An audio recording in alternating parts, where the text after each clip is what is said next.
Under the brutal summer sun of a desert rest stop, two German shepherds were left to suffocate in the back of a covered pickup, bound, muzzled, and fading by the minute. No one noticed. No one stopped. Until a Navy SEAL on leave heard a sound that didn't belong. What he uncovered wasn't cruelty by chance, but a hidden trade feeding on silence. Before we begin, tell us where you're watching from. And if this story moves you, please subscribe for more. Red Mesa, Arizona, lay flattened beneath a merciless summer sun. At midday, the town seemed to shrink inward, as if trying to hide from the heat. The sky was a hard, bleached blue with no mercy in it, the kind that pressed down on shoulders and made every movement feel heavier than it should have been. Heat shimmered above the asphalt, bending the horizon into a wavering mirage. The air smelled of dust, gasoline, and scorched rubber. Even the wind, when it came, offered no relief, only a dry, oven-hot breath rolling off the desert. The rest stop on the edge of town was little more than a widening of the highway. A low concrete building with sun-faded signs, two gas pumps rattling softly in the heat, and a scattering of parked vehicles seeking shade where none truly existed. Tractor trailers and battered pickups clustered toward the back, their drivers inside the diner or the restroom escaping the worst of the sun for a few minutes at a time. Ethan Cole eased his SUV into a spot along the far edge of the lot and shut off the engine. He was 29, tall and lean, his build the quiet, efficient kind, shaped by years of discipline rather than display. His short, dark hair was trimmed close in a military cut, practical and unremarkable. His face, clean-shaven and sharp-boned, carried the calm stillness of someone used to danger, though nothing about him invited attention. Dressed in a plain T-shirt, faded jeans, and worn boots, he looked like any other traveler passing through. But the way he moved, measured, alert, eyes constantly noting distances and exits, marked him as something else. Ethan was on leave. Officially, he was supposed to be resting, letting his body and mind decompress after months of sand, steel, and noise half a world away. Red Mesa had been chosen precisely because it was quiet, forgettable, a place where nothing ever seemed to happen. He had planned to refuel, grab water, and keep driving. The moment he stepped out of the SUV, the heat struck him full in the chest. It was a familiar sensation, not unlike deployments in hotter places, though here there was no enemy, no mission, only asphalt and sun. He crossed the lot toward the building, then slowed, his head tilting slightly as something registered that didn't belong. A sound, not loud, not obvious. Easily lost beneath the hum of traffic and the buzzing of insects. It came from the back of the lot, near a row of parked trucks.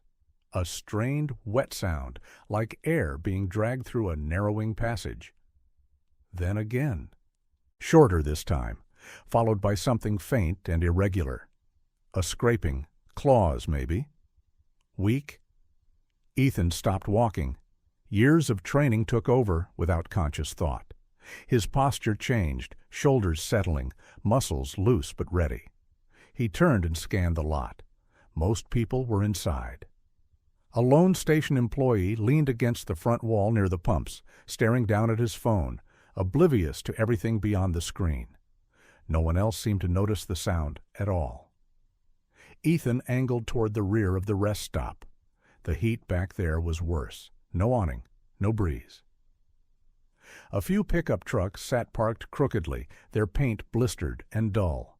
One of them, an older model with a dented tailgate, was covered with a heavy, dark tarp secured by bungee cords. The tarp barely stirred in the still air. The sound came again, a hoarse, labored exhale. Then a faint scratching, barely strong enough to move fabric. Ethan approached slowly, staying to the side, his gaze fixed on the tarp. Up close, the smell hit him.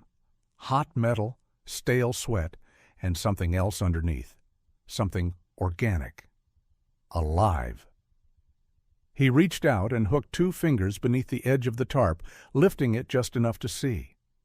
The sight beneath stopped him cold. 2 German shepherds lay crammed into the bed of the truck. Large dogs, both of them, their once powerful bodies now sagging unnaturally against the metal floor. Coarse rope bit into their fur and skin, binding their legs tight. Their muzzles were sealed shut with strips of silver duct tape, wrapped crudely and pulled too tight. Thick tongues bulged uselessly behind the tape, discolored and swollen. Their chests heaved in shallow, frantic motions. Each breath looked like it might be the last. Their coats, black and tan, matted and dull, were soaked through with sweat and drool. The truck bed itself was hot enough to burn bare skin. Heat radiated upward in waves, trapped beneath the tarp like an oven. Shock, heat stroke, minutes away from death. Ethan reacted instantly. He tore the tarp back fully, ignoring the sudden glare of sunlight. His hand went to the knife clipped at his belt. With a single clean motion, he sliced through the rope around the nearest dog's legs, then the second. He worked quickly but carefully, movements precise and economical. He peeled the duct tape from their muzzles, slow enough not to tear skin already raw from heat and panic. The first dog gasped as its mouth came free, jaws opening wide as it sucked in air. The second followed, coughing weakly, foam clinging to the corners of its mouth. Neither tried to bite. Neither even growled. Despite the pain, despite the fear. That registered. Ethan slid his arms beneath them, one at a time, dragging their heavy bodies toward the tailgate. He lowered them onto the gravel beneath the truck, then rolled them onto their sides, careful to keep their airways clear. He poured water from his own bottle onto their paws and bellies. Not over their heads, not too fast. Controlled cooling, preventing shock from becoming worse. "Easy," he murmured, his voice low and steady. "Easy. You're okay." The dog's eyes fluttered open. Amber and dark brown, unfocused but aware. They tracked his movements weakly. Still no aggression, just exhaustion. Discipline etched deep into muscle memory. From the corner of his vision, Ethan caught movement near the building. A man had stepped out of the diner. The driver, mid-30s maybe. Stocky build, sunburned neck, ball cap pulled low. He froze when he saw the tarp pulled back and a stranger kneeling beside the truck. For half a second, his eyes locked on the dogs, then on Ethan's hands cutting rope. Panic flashed across his face. He turned and ran. Not back toward Ethan, not toward the truck. Straight across the lot, boots slapping against pavement, disappearing around the far side of the building toward the open highway beyond. Ethan stood halfway, instinct screaming to pursue, but he stopped himself. The dogs came first, always. By the time he looked up again, the man was gone. The truck remained, silent and abandoned, its keys nowhere in sight. No license plate on the rear bumper. Ethan knelt back down, blocking the sun with his body, creating what little shade he could. The dog's breathing began to slow, fraction by fraction. One of them lifted its head an inch, then let it drop back down, strength spent. A shadow passed nearby. The station employee wandered closer, a thin man in his early 20s with greasy hair and a slack posture, squinting at the scene as if it were an inconvenience interrupting his day. You okay there?" he asked, voice flat.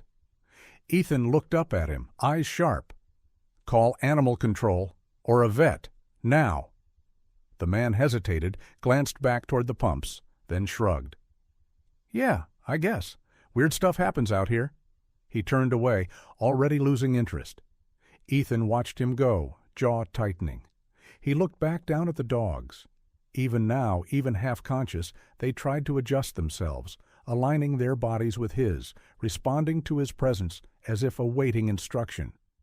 Their restraint had not been chaos. It had been deliberate, professional. Ethan felt a cold weight settle in his chest, cutting through the heat. This wasn't random. This wasn't cruelty born of impulse. This was a system.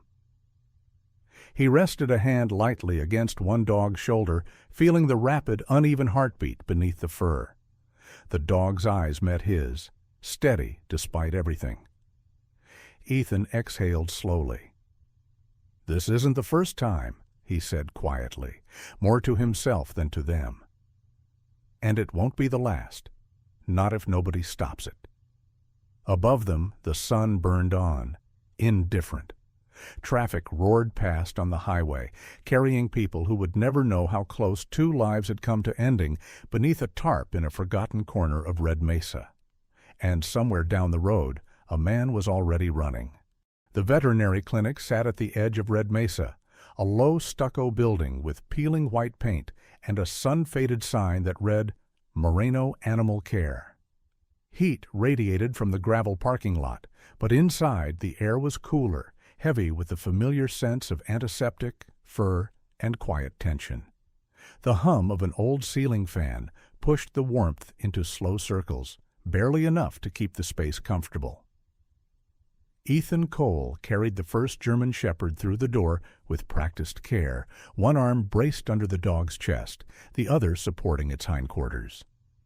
The animal was still weak, its weight heavier than it should have been, but its head lifted slightly as they crossed the threshold, eyes scanning the room with dulled alertness. The second dog followed on unsteady legs, refusing to be left behind, its shoulder brushing Ethan's thigh as if anchoring itself to him. A woman stepped out from the back room when she heard them enter. Dr. Lila Moreno was in her early 30s, slim and slightly stooped from years of leaning over exam tables. Her dark hair was pulled into a loose braid that slipped over one shoulder, already fraying at the ends. She wore worn scrubs and scuffed sneakers, her sleeves rolled up, forearms marked by faint scratches that spoke of animals who had fought harder than expected. Her face was calm but sharp, brown eyes quick to assess, to prioritize. "What happened?" she asked, already moving toward them. "Heat stroke," Ethan said. "Severe, restrained in a truck." That was all she needed. She nodded once, efficient and focused, gesturing toward the exam room. "Table. Both of them." The dogs did not resist. One allowed Ethan to lift it fully onto the padded metal surface, muscles trembling as it settled. The other braced its front paws against the table edge and hauled itself up with surprising determination, ignoring the sharp breath it took as its weight shifted. Lila noticed that too. "Strong," she murmured, more to herself than to Ethan. She began her examination with practiced hands, checking gums, eyes, heart rate. She spoke softly as she worked, her voice steady and low, meant more for the dogs than for the man standing beside her. "Easy. You're safe. You're safe now." As she cut away the remaining bits of rope still tangled in their fur, her expression changed. The cords were thick, rough, not improvised. The knots were tight, deliberate, cinched in a way that would tighten further if the animal struggled. "These aren't panic ties," she said quietly. Someone knew what they were doing. Ethan watched her fingers trace the marks left behind. Angry red grooves circled the dog's legs and necks. On the larger shepherd, a patch of fur at the base of the neck had been rubbed away entirely, revealing pale scar tissue beneath. Lila leaned closer, adjusting the light. "This scar isn't recent," she said. "Weeks, maybe months old." She followed the line of it down toward the shoulder, where another faint mark disappeared beneath thick fur. "Training collar," she added. "Heavy use." Ethan felt the suspicion he had been holding tighten into something heavier. "They're not strays." Lila shook her head. "No, look at their teeth." She gently lifted the dog's lip, examining the clean, even bite. Good condition, no fractures, no wear from scavenging, and their muscle tone. She pressed lightly along the shoulder and flank. "They've been worked, conditioned." One of the dogs flinched at the touch, then forced itself still, eyes locked on Ethan as if waiting for permission to react. It did not growl. It did not snap. Lila straightened slowly. These dogs were trained to obey under stress. She glanced at Ethan, really looking at him for the first time. Not just the height or the build, but the way he stood, grounded, alert even now. The way the dog's breathing eased when his hand rested lightly against their sides. "They trust you," she said. Ethan didn't answer right away. He ran his thumb absently along the ridge of the nearest dog's shoulder blade, feeling the tremor there. "They shouldn't have been there," he said at last. "Someone was moving them." Lila wiped her hands on a towel and leaned back against the counter. "You wouldn't believe how often I've heard that sentence lately." She saw his attention sharpen and continued. "Over the past few months, German Shepherds have been disappearing. Not puppies, not old dogs, prime animals, well-built, smart. People report missing dogs and then nothing. No bodies, no sightings." She paused, choosing her words carefully. "There are rumors about illegal holding sites, dogs sold under the table, guard work, fighting rings, sometimes worse." Ethan's jaw tightened. "You've reported it?" "I have," she said. "So have others. It never goes anywhere. Not enough evidence, too much desert, too many ways to move things quietly." One of the dogs shifted, trying to sit up. Its legs trembled, but it refused to lie back down, amber eyes fixed on Ethan. He stepped closer instinctively, steadying it with a hand to the chest. "Easy," he said. "You're okay."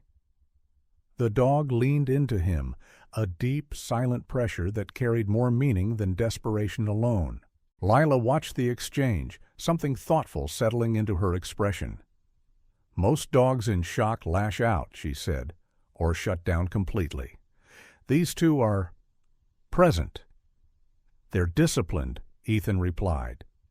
"Even now," she nodded. "Which means what happened to them wasn't an accident. This wasn't someone dumping animals they didn't want. This was a transport that went wrong." The words hung between them. Outside, a truck roared past on the highway, its sound briefly filling the clinic before fading into the distance. The dogs flinched at the noise, ears twitching, then relaxed again when nothing followed. Lila finished administering fluids and stepped back. "They'll recover," she said. "Physically. The rest—" She let the sentence trail off. Ethan stayed where he was, letting the dog set the distance. After a moment, the second shepherd took a tentative step toward him, nose brushing his knee. Its tail gave a small, uncertain wag. Lila smiled faintly. "They're choosing you." "I didn't ask them to," Ethan said. "No," she replied. "But you showed up. That counts for something." They stood in quiet for a few seconds, the fan ticking overhead, the desert pressing in from all sides. Whatever lay behind the ropes and the truck and the missing dogs was still out there, unseen but close. Ethan met Lila's gaze. "I'm not leaving town yet." She studied him, then nodded once. "Neither am I." Between them, the two German shepherds settled closer, no longer strangers, no longer alone. Red Mesa changed character after sunset. The heat didn't disappear, but it loosened its grip just enough to let the town breathe. Neon signs flickered on along the main road, insects gathered under buzzing lights, and engines hummed as travelers pushed through the desert night. From the outside, it still looked like a place where nothing ever happened. Ethan Cole sat in his SUV across the street from the rest stop, the engine off, windows cracked. Sweat cooled slowly on the back of his neck as he watched the steady rhythm of vehicles moving in and out. He had been there for over an hour, unmoving, his attention split between the lot and the small handheld device resting on his thigh. He had started with the cameras. The station manager, a broad-shouldered man with thinning hair and a permanent scowl, hadn't been eager to help. He wore a stained polo shirt and carried himself with the weary impatience of someone who had learned not to ask questions that didn't pay. But Ethan hadn't asked. He had listened. He had waited. And when the manager finally sighed and unlocked the back office, Ethan's posture never changed, his tone calm and unassuming. The footage told a story no one else had bothered to read. Ethan watched it frame by frame. Pickup trucks, always older models, always plain colors, dusty white, sun-faded red, dull gray. They rolled in during the hottest hours of the day, when most people stayed indoors. They parked in the back, under partial shade. Drivers went inside. 10 minutes, 20, sometimes longer. Then the same trucks rolled out again after dark, not every night, but often enough to form a pattern. He took notes the way he'd been trained to, timestamps, angles, behaviors, which trucks backed in, which left nose first, which never fueled at all. The desert had taught him long ago that repetition was rarely accidental. Now he watched the real thing unfold.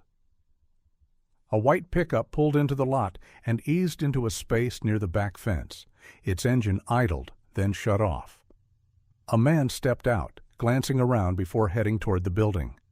Ethan noted the posture, quick, nervous, shoulders tight. Not a local. Minutes later, a second truck appeared. Same model, same color, different plates. Ethan's fingers tightened slightly on the steering wheel. At the clinic, the dogs reacted before he did. Even with the windows up, the sound of the approaching engines reached them.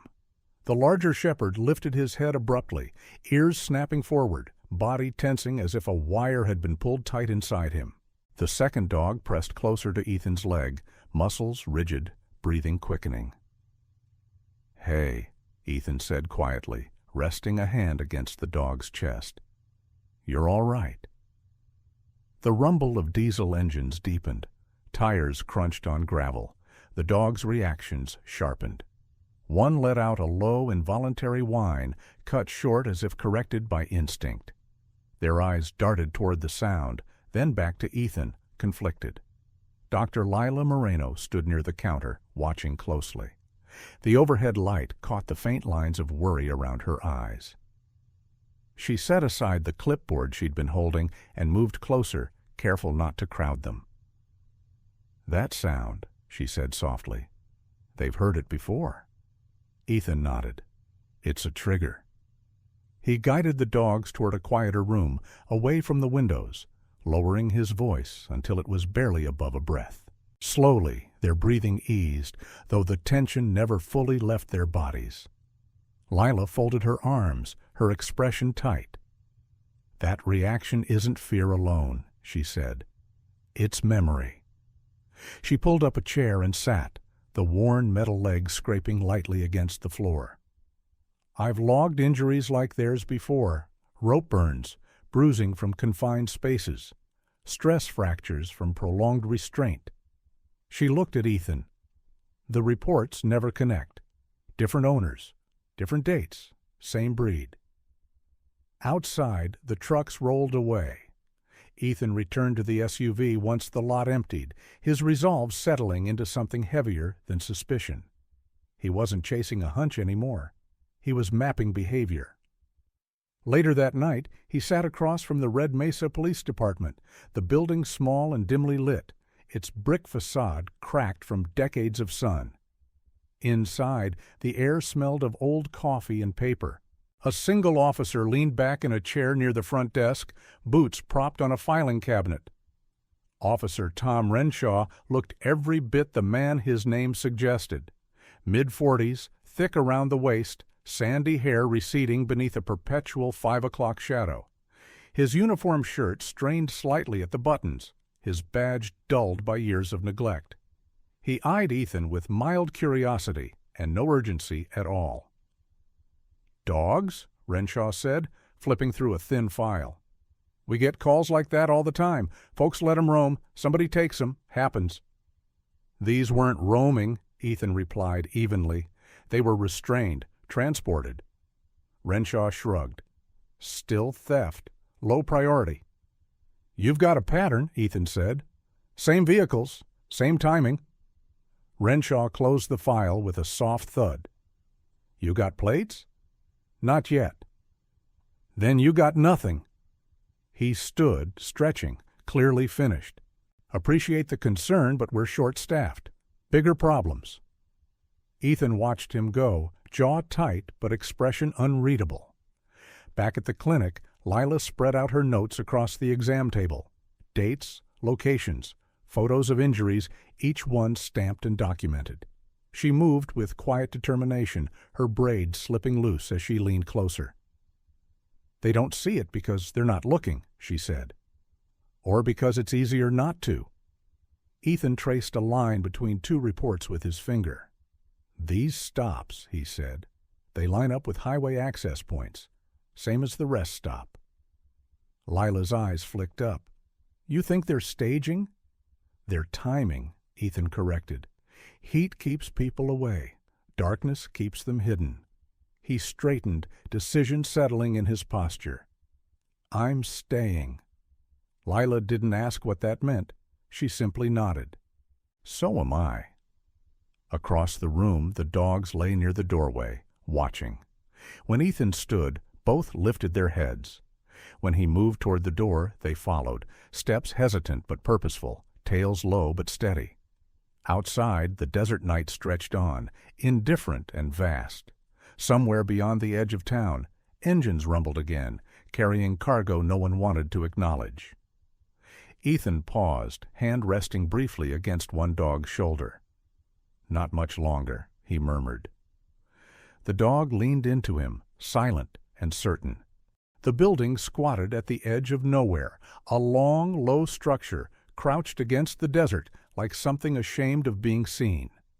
From the road it passed for a defunct repair yard. Corrugated metal walls dulled by years of sun, a sagging sign half torn away, weeds clawing at the cracked concrete. Beyond it, the land dropped into a shallow wash that marked the state line, a ribbon of dry earth winding off into scrub and rock. No lights burned, no vehicles sat in the open. It was the kind of place people stopped noticing once they'd driven past it a few times. Ethan Cole parked well short of the property, tucking his SUV behind a rise where the desert folded just enough to hide metal and glass. He stepped out and let his eyes adjust to the dusk. The heat of the day still clung to everything, but the air carried a faint cooler promise as the sun slid lower. "John Doctor." Lila Moreno joined him, pulling her jacket tighter despite the warmth. In the fading light, she looked smaller than she had in the clinic. Slim frame, braid tucked beneath a cap, face set with a seriousness that hadn't been there before. She moved carefully, eyes constantly flicking from shadow to shadow. Fear didn't dominate her expression, but awareness did. She had chosen to be here, and that choice weighed on her. Between them, the two German shepherds stood alert, bodies coiled and ready. Their coats had regained some of their sheen, muscles firm beneath fur that still bore faint marks of restraint. They stayed close to Ethan without touching him, ears pricked, noses testing the wind. The larger of the two fixed his gaze on the building and did not look away. They advanced on foot, using the uneven ground and sparse mesquite for cover. Ethan moved first, low and deliberate, placing each step where it wouldn't betray him. Lila followed at a distance, careful to mirror his pace. The dogs flowed between them, silent as shadows, trained instincts resurfacing with a clarity that surprised even Ethan. A sound drifted from inside the structure, metal clanking softly, voices muffled by walls and distance. Ethan raised a hand, signaling a halt. He scanned the perimeter. Tire tracks cut through the dust, fresh enough to still hold shape. A side door bore scuff marks near the latch, polished by repeated use. Weapons? He turned slightly toward Lila. His voice stayed low. "This is as far as you go." She nodded without argument. Her jaw tightened, but she didn't protest. "I'll stay back," she said. "I've got a clear line to the road." He crouched, meeting her eyes. "If anything changes, you call it in. Don't wait." "I won't." She hesitated, then added, "Be careful." Ethan straightened and gestured to the dogs, guiding them back toward her. They resisted for half a second. barely perceptible, before settling at her side, eyes still tracking him. Lila looped the leashes loosely around her wrist and backed into a shallow depression behind a pile of scrap metal, out of sight but with a clear view. Ethan moved on alone. He circled the building, testing angles, counting doors. The desert gave little cover now, and he relied on timing more than concealment. A sudden laugh burst from inside, harsh and brief. He slipped closer, hugging the wall, fingers brushing the cool metal as he approached the side entrance. The door opened without warning. A man stepped out, tall and broad, his silhouette cutting hard against the dying light. He wore a sleeveless shirt that showed thick arms scarred with old cuts, his head shaved close. His posture was relaxed in the way of someone who believed himself safe. His eyes widened when he saw Ethan. "Hey!" The shout never finished. Ethan drove forward, shoulder slamming into the man's chest. They went down together in a tangle of limbs and dust. Ethan felt the impact jar his ribs, but he rolled with it, pinning the man's arm before it could reach the knife strapped to his belt. The struggle was brutal and fast, breath grunts and sharp curses tearing the quiet apart. A second figure appeared in the doorway, weapon already coming up. Ethan twisted, shoving the first man aside just as the crack of a gunshot split the air. Pain flared along Ethan's shoulder, white-hot and immediate. He staggered back, teeth clenched, forcing himself upright as blood soaked into his shirt. Inside the building, chaos erupted. Boots pounded. Someone shouted orders. Another shot ricocheted off metal, screaming into the desert. Ethan took cover behind a rusted forklift, chest heaving. His vision narrowed, training forcing clarity through the pain. He shifted position, trying to draw them away from the side entrance, away from Lila's position. He didn't hear the dogs at first. Lila did. The sound of gunfire shattered the fragile discipline she'd been clinging to. She pressed herself flat against the metal, phone in her hand, voice shaking but steady as she gave the dispatcher coordinates, details, anything she could think of. Her eyes flicked to the dogs just as they surged forward. "Wait," she whispered, fingers tightening on the leashes. They ripped free. The larger shepherd broke first, a blur of black and tan sprinting toward the building. The second followed a heartbeat later, low to the ground, teeth bared in silent intent. Lila's breath caught in her throat as she watched them vanish around the corner. Ethan saw them an instant before they hit. The man advancing on him barely had time to register the movement before 100 pounds of muscle slammed into his legs. He went down hard, weapon clattering away as jaws closed on his forearm, precise and devastating. Another attacker turned, panic flashing across his face, only to be taken from the side as the second dog leapt, driving him into the dirt. The sudden shift bought Ethan seconds. He used them. He lunged forward, ignoring the scream of protest from his wounded shoulder, and disarmed the nearest man with a sharp kick. A third attacker rushed him from behind, slamming him into the forklift. Stars burst behind his eyes as he felt something tear along his side. He dropped to one knee, breath knocked from him. The dogs moved with ruthless efficiency, releasing only to re-engage, their focus absolute. One positioned himself between Ethan and the remaining attackers, body squared, growl low and unwavering. The other circled, cutting off escape. Sirens wailed in the distance. The men broke then, fear overwhelming bravado. One bolted toward the back fence, only to be tackled by the second shepherd, driven into the dust until he lay still. Another dropped to his knees, hands up, sobbing curses into the ground. Ethan leaned heavily against the forklift, forcing himself to stay upright. He pressed a hand to his side, feeling warm blood slick his fingers. His breath came in shallow pulls, but he stayed conscious, eyes tracking movement until the last of it stopped. Red and blue lights flooded the yard minutes later, washing the building in harsh color. Patrol cars screeched to a halt, doors flying open as officers poured out, weapons drawn. They moved cautiously at first, then with growing urgency as they took in the scene. A young deputy approached Ethan, eyes wide, freckles stark against his flushed face. He was lean, barely out of academy by the look of him, uniform crisp and ill-fitted. "Sir, are you hit?" "Yeah," Ethan said. "But I'm good." The deputy nodded uncertainly, clearly not convinced. Other officers secured the suspects, slapping cuffs on trembling wrists. They stared openly at the dogs, awe and disbelief flickering across their faces. Lila emerged from her hiding place, legs unsteady. She crossed the yard in a half-run, dropping to her knees beside Ethan. Her hands hovered, unsure where to touch. Her eyes shone with unshed tears. Not fear now, but something fiercer. "They chose," she said hoarsely, glancing at the dog standing guard near Ethan's side. "They chose you." Ethan managed a faint smile. "They did." As paramedics arrived and the night filled with radios and commands, the reality of the place came into focus. Cages inside. Records. Evidence of a network far larger than anyone in Red Mesa had wanted to admit. An older officer, gray at the temples and heavy-set, surveyed the scene with a grim expression. His eyes lingered on the dogs, then on Ethan. "This isn't theft," he said quietly. "This is organized." The desert night held its breath, as if listening.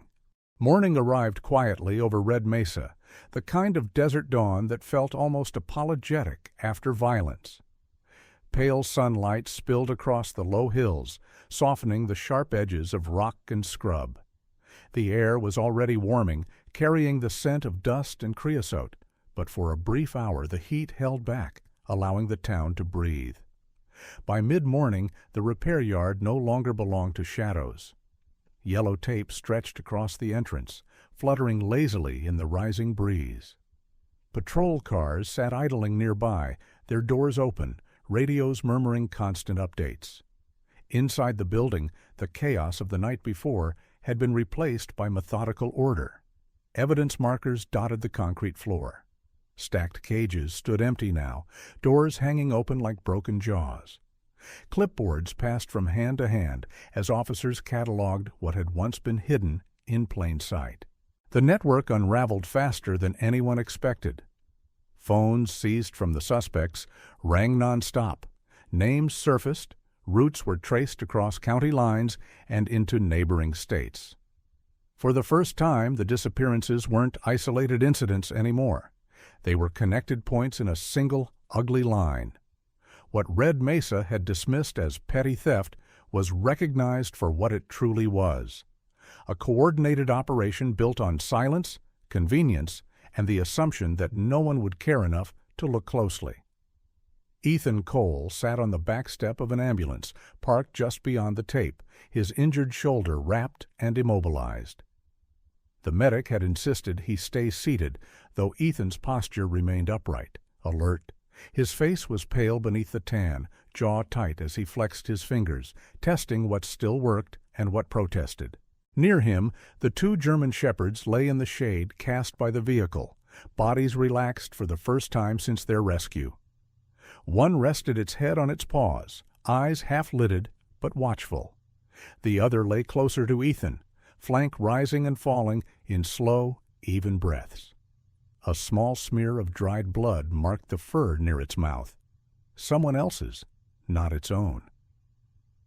A uniformed officer approached, older than most, with silver threading through his dark hair and a lined face that suggested years spent in the sun. His name patch read Harlan. He moved with deliberate calm, boots crunching softly against gravel.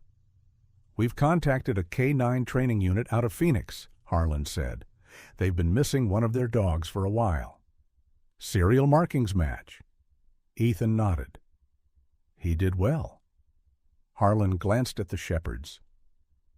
They both did. The officer hesitated, then extended a hand. "You saved a lot more than dogs last night." Ethan accepted the handshake with his uninjured arm. "They saved me."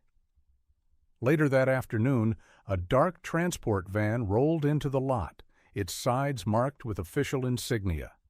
Two handlers stepped out, both men in their 40s, dressed in practical gear rather than uniforms. One was tall and broad-shouldered, his movements confident, his expression open but professional. The other was quieter, leaner, eyes sharp with constant assessment. The larger handler knelt beside the shepherd with the old training scars. He spoke softly, voice carrying authority without force. The dog's ears flicked, body tensing for a moment before recognition seemed to settle in. The shepherd rose slowly, tail wagging once, then again, restrained but unmistakable. Ethan watched, chest tight. He understood the look in the dog's eyes, the conflict between instinct and attachment. The handler glanced up. "He remembers," he said. "That's a good sign." Ethan crouched despite the pull in his shoulder, meeting the dog's gaze. "You did what you were supposed to," he said quietly. "Go." The shepherd stepped forward, paused, then pressed his head briefly against Ethan's knee before turning away. The handler clipped on a leash, offering a nod of respect before guiding the dog toward the van. The second shepherd didn't move. He stayed where he was, eyes fixed on Ethan, tail giving a low, uncertain sweep against the ground. Dr. Lila Moreno stood nearby, arms crossed loosely over her chest. Her braid had come undone completely now, dark hair catching the light. She looked tired, dust smudging her cheek, but her eyes were bright with something close to relief. "He's made his choice," she said. Ethan swallowed. "I know." The paperwork took longer than the decision itself. Forms, signatures, statements. By the time it was done, the sun had climbed high again, heat pressing down with familiar insistence. The shepherd, now officially released into Ethan's care, followed him without hesitation, close enough that Ethan could feel the brush of fur against his leg with every step. Over the next days, Red Mesa shifted in small but noticeable ways. The clinic's waiting room filled with new faces. Locals bringing dogs not just for treatment, but for evaluation. Lila worked longer hours than ever, her movements purposeful, her voice steady as she explained trauma responses and recovery plans. She started a simple program, nothing flashy. Space, structure, patience. Dogs once written off as damaged were given time instead of labels. People listened. At the diner, conversations changed. Names of missing animals were spoken aloud. Someone pinned flyers on the bulletin board. The rest stop manager installed new cameras without being asked. Even Officer Renshaw stopped by the clinic one afternoon, awkward and stiff, dropping off a donation envelope without comment. Ethan spent his days healing and his evenings walking the desert trails with the shepherd at his side. They learned each other in silence. Commands weren't necessary. Trust filled the space between them naturally, built from consistency rather than force. On his last scheduled day of leave, Ethan sat beneath a lone cottonwood on the outskirts of town. Its sparse shade offered little relief from the heat, but it was enough. Cicadas buzzed in the distance. The wind carried warm air across his face, lifting dust and leaves in slow spirals. The shepherd lay beside him, stretched out fully now, belly exposed to the breeze. No ropes, no tape, no restraints of any kind. Just a living presence, calm and sure. Ethan leaned back against the trunk, closing his eyes briefly. His phone vibrated once in his pocket. A message from his commanding officer, short and direct, asking about his return date. He stared at the screen for a long moment. Then he typed a response. Not long, just enough. When he slipped the phone away, the shepherd lifted its head, ears flicking toward him. "Yeah," Ethan said, exhaling. "We've got time." Nearby, the town went on with its day. Engines started, doors opened, life moved forward, altered in quiet ways. Under the cottonwood, in the heat of a desert afternoon, a soldier and a dog rested side by side. No longer cargo, no longer passing through, just two beings who had chosen to stay. Sometimes miracles do not arrive with thunder or fire. Sometimes they come quietly, disguised as a pause in the road, a moment when someone chooses not to look away. In a world that often treats life as a transaction, this story reminds us that every soul, human or animal, has worth because it was intentionally created, not accidentally owned. When a man stopped, when he chose compassion over convenience, something greater moved through him. Many would call it coincidence. Others recognize it as the gentle hand of God working through ordinary people who are willing to listen. Our Lord does not always remove the darkness, but He places lights within it. A soldier, a doctor, 2 wounded dogs. Small choices, guided by conscience, becoming protection, healing, and truth. In our daily lives, we are offered these same moments. To speak when silence is easier. To care when indifference feels safer. To protect what cannot defend itself. If this story touched your heart, let it move your hands as well. Share it with someone who may be walking through their own desert. Leave a comment below and tell us about a moment when kindness changed your path. And please subscribe to this channel so together we can continue to tell stories of courage, redemption, and second chances. May God, in His infinite mercy and wisdom, watch over you and your loved ones. May He bless your home with peace, your heart with compassion, and your days with purpose. And may He remind us all that even in the heat of the world, grace still finds a way to rest beside us. Amen.